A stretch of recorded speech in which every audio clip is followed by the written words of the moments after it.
మళ్ళీ రావు అంటే ఆ రోజుల్లో మళ్ళీ రావు అనే అంటే అలాంటి సిచ్యువేషన్ అంటే మీకు లైఫ్లో గుర్తొచ్చింది ఏంటి ఆ సాంగ్ వినగానే ఆ రోజుల్లో మళ్ళీ రావు అన్న? నాకు డెఫినెట్లీ ఏంటి అంటే చిన్నప్పుడు నేను చాలా చిన్నగా ఉన్నప్పుడు ఫస్ట్ ఫ్యూ మూవీస్ నేను చూసినప్పుడు మనకి చేంబర్ ఉంది కదా, చేంబర్లో నేను సినిమాలు చూసేదాన్ని ఎందుకంటే బయటకు పంపించాలి కాబట్టి మరీ చిన్నపిల్లని కాబట్టి ఫస్ట్ ఫ్యూ ఫిల్మ్స్ నేను చేంబర్లో చూసి అప్పట్లో చిరంజీవి గారు ఒక్కలే హీరో అనుకునేదాన్ని నేను, అంటే నేను మిగతా వాళ్ళ సినిమాలు చూడలేదు కాబట్టి.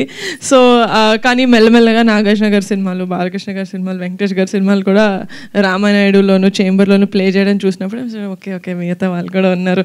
సో అలాంటి థియేటర్స్లో చేంబర్లో నాకు సినిమా చూడడం అనేది I don't think I'll get it back. ఎందుకంటే ఇప్పుడు ప్రసాద్ ల్యాబ్ అంటున్నారు, ఏఎంబి అంటున్నారు, ఎక్కడంటే అక్కడ పెద్ద పెద్ద ఫంక్షన్స్ చేసుకుంటున్నారు. కానీ ఆ ప్లేస్ ఎప్పుడు విజిట్ చేసినా it's like a very good memory for me. ఎందుకంటే చిన్నప్పుడు స్నాక్స్ కోసం పరిగెట్టింది అదంతా గుర్తొస్తుంది అనమాట. నేను వైష్ణవ్ ఎక్కువ